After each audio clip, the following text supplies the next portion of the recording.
اس دن شام کو میں نے فیصل کو زبردستی پڑھنے بٹھا دیا۔ میں بھی یہ کام امی کی گھرکیاں اور جھڑکیاں کھانے کے بعد بادل نخواستہ کر رہی تھی۔ وہ بھی رسیاں تڑوانے کی فکر میں تھا۔ پڑھائی کے معاملے میں وہ بالکل سبق پر گیا تھا۔ ہر سال وہ بمشکل پاس ہوتا اور ماہانہ ٹیسٹوں میں تو اس نے فیل ہونے کا ریکارڈ بنا ڈالا تھا۔ اکلوتے بیٹے کی یہ نالائکی جہاں امی کے لیے لمحہ فکریہ تھی، وہیں ابو بھی ملائشیا میں بیٹھے دن رات اس فکر میں گلتے رہتے۔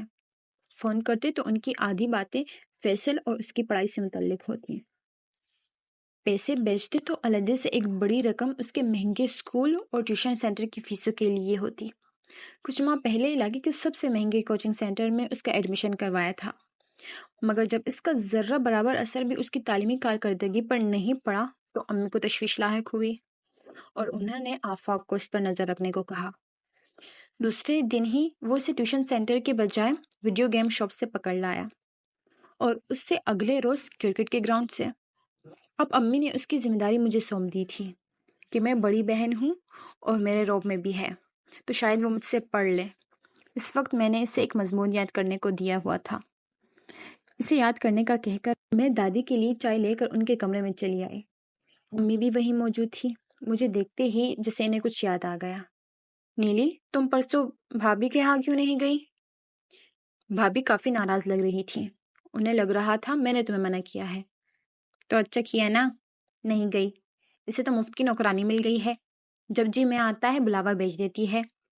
مگر تم تو کچھ شرم کر لو، یہ بیٹیاں کیا تم نے اپنی بھابھی کی خدمت کے لیے پیدا کی تھی؟ دادی نے برہمی سے امی کو لتاڑ دیا۔ تمہاری وہ چہیتی بھابھی، بیٹے کا رشتہ کرتے وقت تو اسے نیلی یاد نہیں آئی۔ کام پڑتا ہے تو سب سے پہلی پکار نیلی کے نام کی پڑتی ہے۔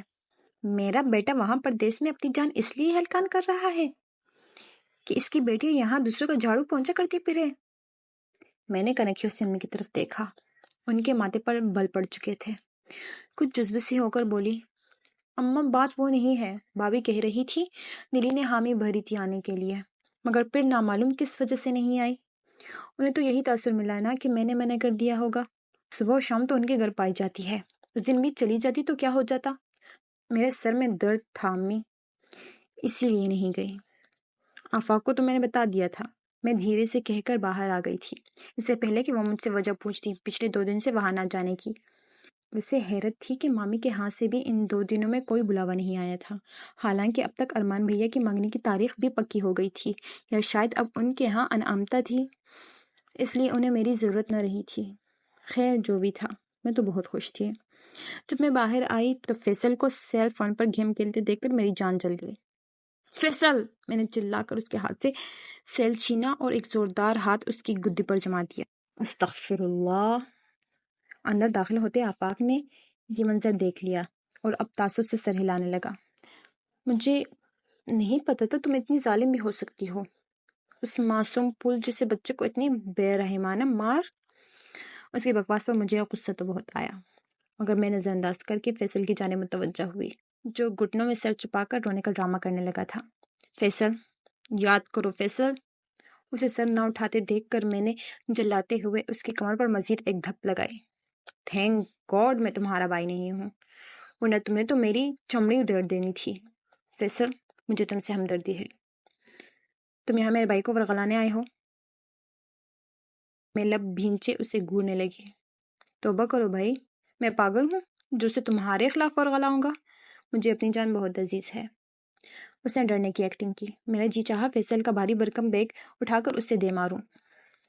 مجھے تو یہاں امی نے تمہاری خیریت دریافت کرنے بھیجا ہے کہ پچھلے 2 دن سے نیلی نہیں آئی۔ دیکھ کر آؤں کہیں پاؤں میں موچ ووچ تو نہیں آ گئی۔ جو لڑکی بخار کی حالت میں ناغہ نہیں کرتی تھی، اس کے پاؤں میں زنجیر صرف موچ ہی ڈال سکتی ہے۔ اس نے نہایت سنجیدہ انداز میں اپنے گھٹیا خیالات مجھ تک پہنچائے۔ میرا بھڑک اٹھنا لازمی تھا۔ تمہیں کیا لگتا ہے میں مری جا رہی ہوں تمہارے گھر کے لیے؟ میرا اپنا کوئی کام نہیں ہے؟ اگر میں مامی کے اکیلے پن کا سوچ کر ان کی مدد کے لیے وہاں آ جاتی تھی تو اس کا یہ مطلب ہے کہ تم اسے میرے لیے تانا بنا دو؟ ٹھیک ہے، نہیں آؤں گی اب میں تمہارے گھر، جا کر کہہ دینا مامی سے۔ غصے سے کہتے ہوئے میں نے انگلش کی کتاب کافی زور سے فیصل کو رسید کی تھی۔ وہ بلبلا اٹھا۔ جھوٹ موٹ کا رونے کا ڈرامہ کر کے اب وہ سچ مچ رو پڑا تھا۔ اب پتہ چلا رونا کیسے آتا ہے، طنزیہ لہجے میں کہتے ہوئے اس کی کتابیں سمیٹنے لگی۔